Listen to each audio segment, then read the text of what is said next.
بسم الله الرحمن الرحيم الحمد لله رب العالمين والصلاة والسلام على سيد الأنبياء والمرسلين نبينا محمد وعلى آله وصحبه أجمعين أما بعد.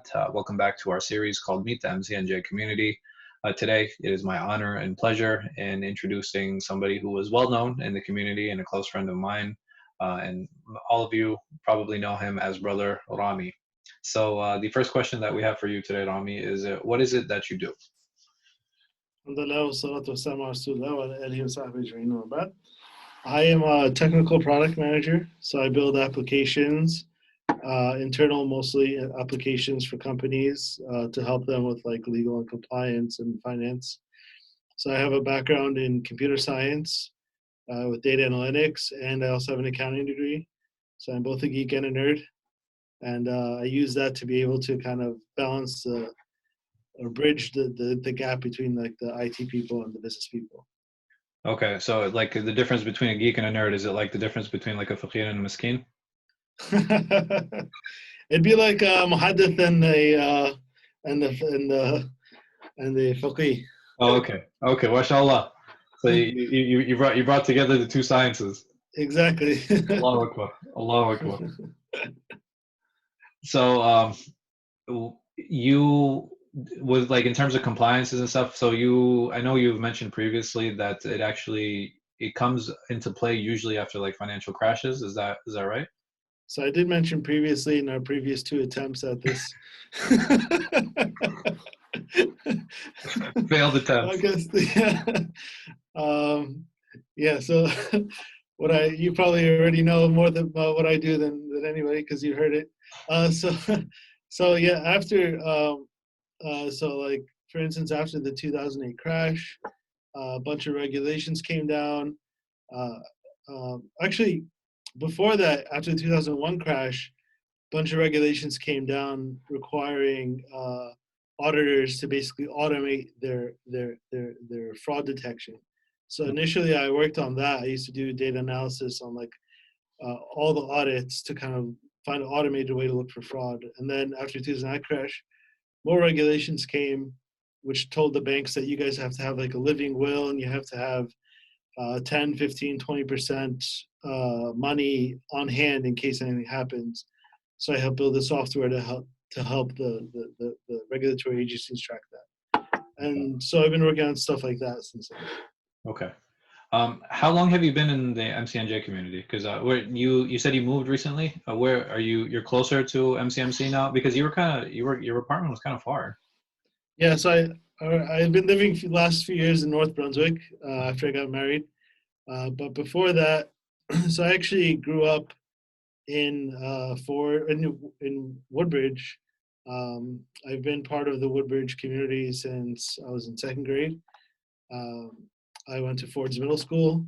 I went to Woodbridge High School, and so I've been part of MCNJ since it was in the Akbar stages, and even since the masjid was built.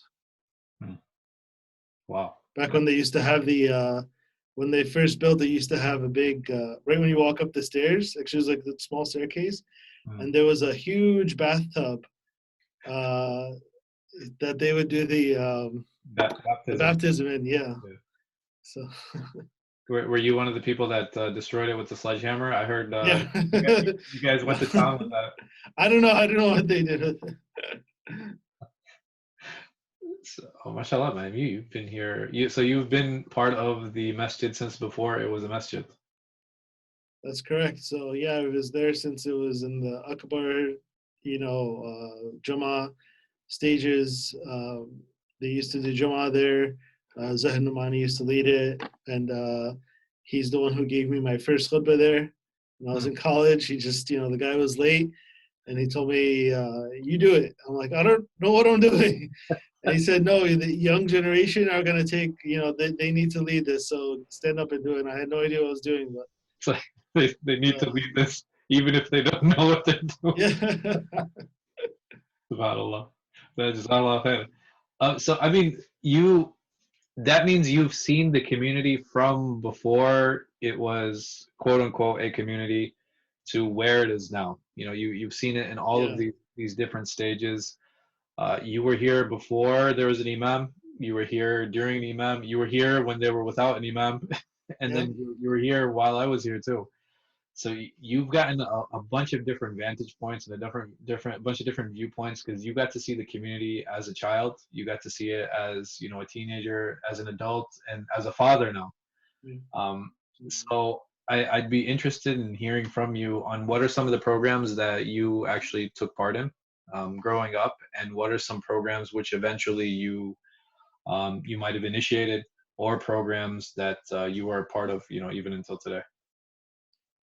Sure, yeah. I mean, it's been great being part of that community since the beginning. So um, it was one of the few communities where I always felt comfortable going and just loving to go to pray, because when you go there, you meet great people, and it's just such a small community.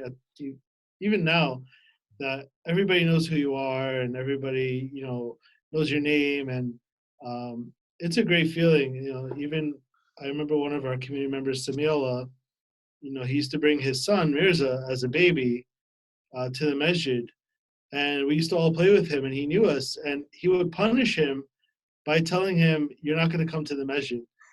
And he would cry, "No, I want to come." Uh, and so we were blessed to see like this small group of people.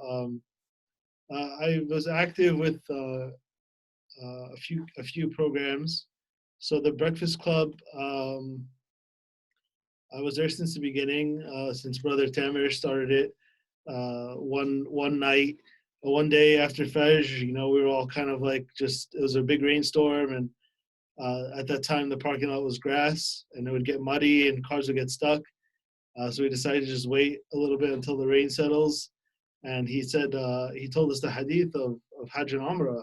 Mm. If you stay, and he said, why don't we just do it together? Why don't we do this lesson? So we started then, and we started ever since. And alhamdulillah, like MCNJ, that Breakfast Club, you know, a lot of people don't know it, but it's taken off nationally. You know, Yeah, they do it in Texas, they do it in a lot of other places, from people who came to our, so it started from here to MCMC, another community. So alhamdulillah, like Ford's has good talent, and also the Sunday school.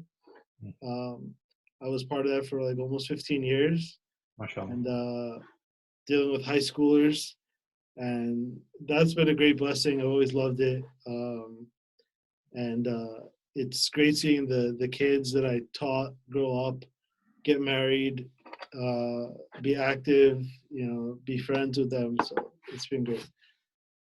Mashallah. Um, so changing gears a little bit, what are some things that you enjoy, or that you enjoy doing in your free time? I enjoy cooking, as you know. I can bear witness to that. And it's not just Egyptian cuisine. Like it, No, no, no, like no. you enjoy cooking like international cuisine. International, yeah. Actually, I like mixing even. So, yeah, I mean, most people don't know, like I'm more Desi than most Desis out there. I think you're So more desi than me, bro. yeah, I think so. So, you know, Brother Ahmed, who was on your show a few Uh, days ago. So when he first came to the community, he you know, he had come from Astoria, which was like Little Egypt. Little Egypt, yeah, basically. and you know, he was looking for an Egyptian brethren, Mm. and he saw me, and he thought he had a kindred spirit, and it turned out he was a Little did he disguise, know. because I offered him tea one time, and he was like, what is this? It has milk in it. And it's like, oh, it's like chai. Yeah, I thought you said shay. Shay is like the Egyptian word. yeah, Egyptian. Yeah. I said chai. Like, what's chai? I'm like, it's tea with milk and spices. He's like, what the heck? So alhamdulillah, I love cooking. I love, my new thing is making bread, sourdough breads, um, and I bake. I do a lot of different concoctions, experiments that I make up. So Inshallah. that's my hobby. One of my hobbies. Alhamdulillah. Alhamdulillah. So, like I said, you've been in the community for a really long time, and you've gotten to see it at different points in your life. Yeah.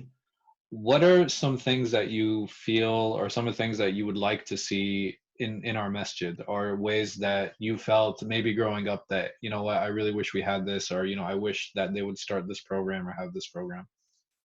Sure. So I feel my one thing, is that uh, I would love to see the first floor of the masjid be all for women, with their own private entrance in the front. Hmm. That's something I brought up for many years. That I would love MCNJ to be a pioneer in this, Hmm. where they would just say, you know what, this whole area is for women, and it's been a struggle in many communities trying to find that balance between the kind of, yeah. So just so I'm clear, what do you mean? Okay, maybe you could clarify a little bit. Well, So I have like a whole idea in my head. no, that's fine. I get it. I just want to make sure that we're presenting the idea appropriately, because the way it sounds to me right now, I'm not really sure where I would pray.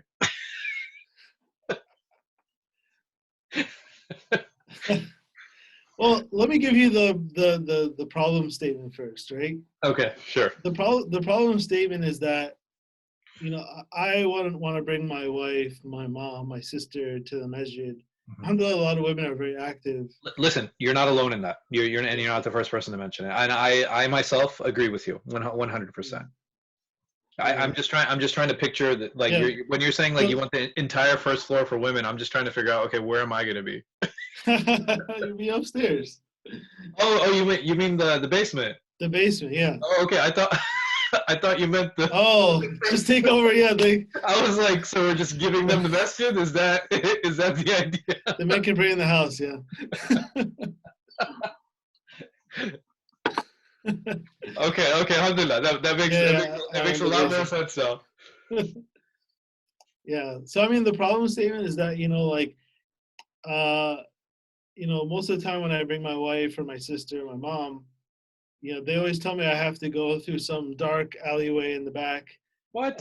And They don't like walking through like a dark alleyway yeah, with like random things. yeah, the garbage bin, and then they get there and the door's locked, most of the time.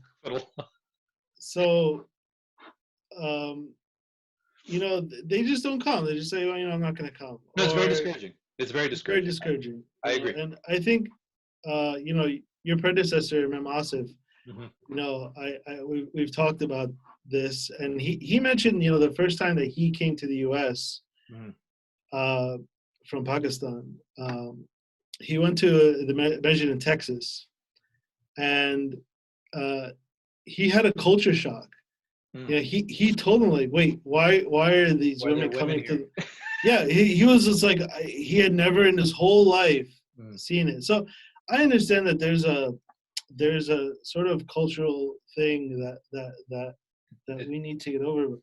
Yeah. The thing is, I say for when I'm in the show at MCMC, and I tell them, like, the masjid is, first of all, we can't think of MCNJ or MCMC, all these things, as a masjid. The masjid is a tool. Right now we're seeing this, you're doing this program, interviewing a community member without a masjid. Yes. Because we're a community first and foremost. Yes. And that community is, the everybody. So it includes the wives and sisters. So I would love to see, that whole first floor, the basement. The closet. The closet, just block off after the bathroom and create a door. You open up a window and make some stairs to go down or something, and just make the whole thing for them. Yeah. People will say, and I didn't want to be controversial on this. Sorry, because I know this is like number one controversial issue. No, I mean, listen, Effie, this is not an easy question, and the thing is, when we talk about things that you would like to see improve, obviously that requires change, right? And change is difficult for a lot of people. It's very much in us to try to maintain the status quo, and fighting the status quo is something that is very prophetic. It is something that the Prophet ﷺ did, and it is something that the people after him will continue doing. Even the idea that you presented, I do want to challenge it a little bit, because I think the problem isn't the fact that we call it a masjid. I think the problem is our understanding of what a masjid is. right? What do you mean? Meaning that the masjid is actually Islamically a community center. It's not limited to just reading Quran and making salah, which is what culturally we have made it become, right? But if we think about it during the time of the Prophet ﷺ, how did they use the masjid? Right? It wasn't used just for that. It was used, it had multiple purposes, some even entertainment. Even for entertainment, they would come in and they would utilize it in that way. I think because we have other buildings and because we have other resources, we've kind of relegated the position of the masjid to be the place just for ibadah. Yeah. But I think it can be more than that. And I think many masajid, MCMC included, for example, I think MCMC is a great example of this, of how they actually expanded their space, and it's become not just the masjid, but it's a social space too. People will go there because not just to pray, they want to play basketball. Yeah, absolutely. Right? People want to go there because they want to hang out. Even here growing up, and I'm sure you've experienced it because I see it with a lot of the young guys over here. They'll come to the masjid just to hang out. Yeah, right? That is true. Yeah. Or they'll come to the masjid just to study, just to get away. You know what I mean? Like have a quiet space for that. And that's what the masjid actually is. It really is a community space, and people need to use it for different things. So I do agree that these changes do need to come, and I think the problem isn't the building. I think the problem is us. The problem is us. Yeah. Yeah. I mean, one example of like being a community center. When I used to live there, I used to have Fridays work from home at one job I was in, and so I proposed something called the Friday Cafe. Yeah. And I would just set up right in front of the masjid. It was the summer. I would set up a table. I just have coffee, tea, Dunkin', some donuts, and people used to come. Just people who didn't normally, wouldn't be comfortable. Even one of the shura members, your shura members, he joined from that. He came just to hang out, said hi, and subhanAllah, he became very active. Hey, listen, Akhi, bring it back. I'm all for it. You know me. I'm a coffee guy, man. Oh yeah, you love coffee, yeah. I can't deal with the chai, bro. Yeah. I need some coffee. The donuts I can forgo, but the coffee, man, especially if you bring it with the mocha pot. Oh, the mocha pot, yeah. That was a big hit. Yeah, mashallah. So the thing, I definitely do agree with you, and I think a lot of it requires a little bit of change in mindset and how we deal with these things. And I think realistically, we probably can make some of the changes that you're mentioning. One of the things that I tried doing in trying to make the women feel more comfortable and to make it feel like it's their space too is that when the masjid was open, I moved the Friday program into the basement. Oh really? Okay. Yeah. So the reason I did that is because they're sitting right there, and those who want to participate or those who want to be like, like who want to actually see me speak, they have that option available to them. And those who want to stay behind the curtain, they have that option available to them too. Yeah. But if you don't make a group of people feel inclusive, then they're gonna naturally not gonna want to come, right? Yeah, definitely. I mean, that's a chicken and the egg problem, right? Is that, well, why should we make all this space if they don't come to the masjid? But then they don't come to the masjid because they don't have that space. They don't have the space. But the thing is, create the space and see how it goes from there. Because the reality is, can the space be reclaimed if it's not being used? Yeah, absolutely. Yeah, absolutely. I mean, we're not. What are we losing in doing it? Just moving some things around. Yeah. So I definitely do think that there are some changes that do need to be made, and women are very foundational to any. SubhanAllah, brother, even like that barrier. I remember when my wife was breastfeeding at the time. You'd have like people walking by it and like peeking, not peeking in, but I mean the kids would come in and peek in. Yeah. And jump in, even though they're kids, but it wasn't like a very secure. It wasn't their own space, it wasn't something where. Yeah. No, I mean the thing is that can be a little bit more challenging based on the layout of the building. But I definitely do feel for you. I definitely do feel that the masjid is Allah's house, right? It's not mine, it's not yours, it's not anybody else's. And anybody who comes to the masjid, regardless of their background, regardless of who they are, even if they're not Muslim, they need to feel comfortable, right? They need to feel welcome. and are we creating that environment? And the answer that I'm getting from some of the sisters is no. Mm. So we really do need to work on that, and we need to figure out a reasonable way of doing that. So how about you come down and you could come up with a proposal on how to get it done?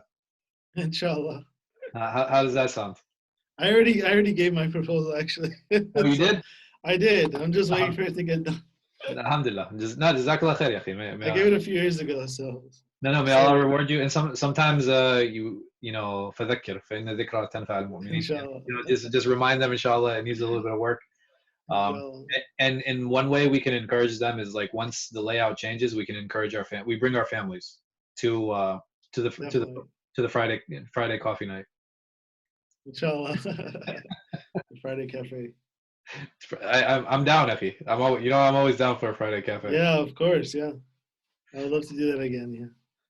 Khaz, Jazakum khair, ya akhi, for your time. I really appreciate it. I enjoyed the conversation, and I really hope that we can implement some of these changes and maybe even start some of the programs that you mentioned. Like I said, I think Friday Cafe would be a great start, and the Friday Cafe can be open to both brothers and sisters. It doesn't have to be, it doesn't have to be an old boys club, right? Inshallah.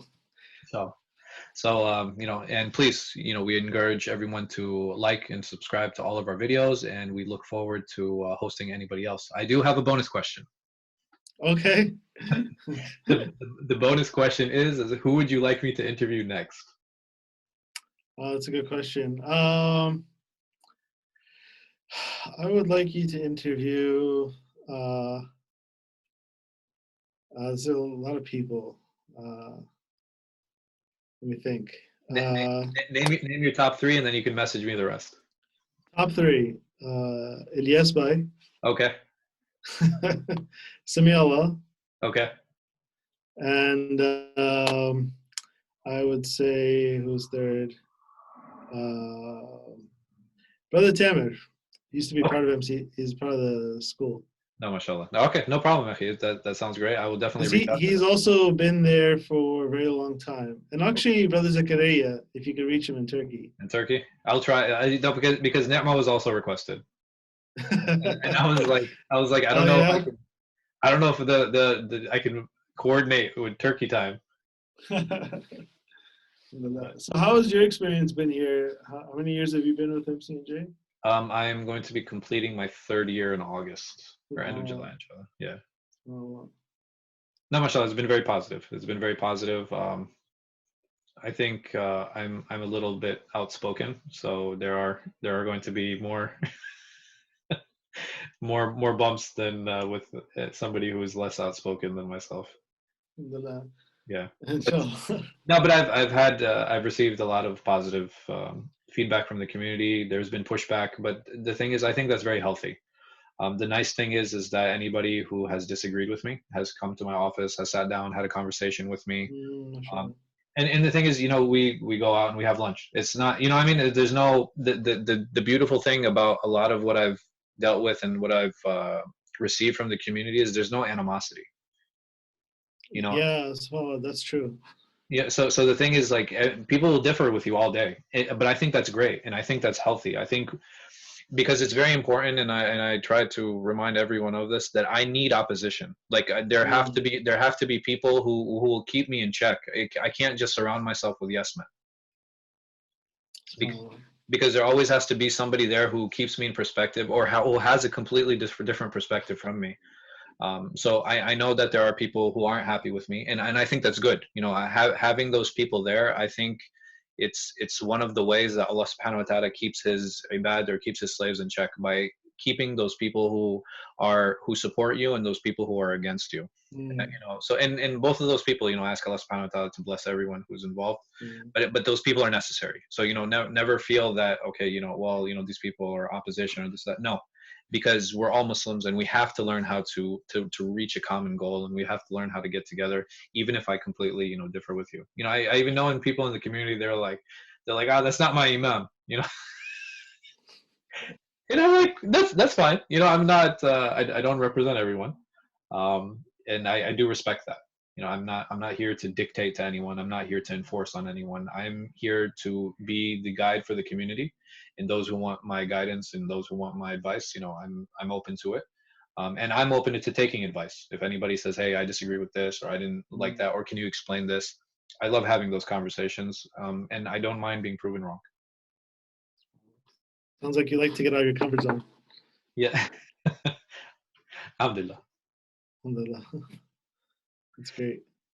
All right, Jazakallah khair. Inshallah, I will try to get a hold of those people. I can never guarantee that they will agree, but I promise I will reach out. Of course. And this is great that you're doing this online program. Mhm. I hope, inshallah, that you could do some more of these type of online programs. It's great. بإذن الله. And I do have one idea if you'd be interested in addition to presenting the sisters one. So I would like to do a weekly Zoom class, or maybe twice a week Zoom class with some of the high schoolers, if that's something that you'd be interested in. I'd love to do that. Yeah. Just an open discussion, just an open forum. I'll send you some of those details, inshallah, and then we'll see how we can actually work it out. Sound good? Inshallah. Sounds great. Okay, okay. May Allah bless you. Jazakumullah khair. Okay. So we look forward to seeing all of you next time. Please remember to donate generously. I will put the donation links in the description. Jazakumullah khair. Allahu a'lam wa sallallahu ala khairi khalqin nabiyina Muhammad wa ala alihi wa sahbihi wa sallam.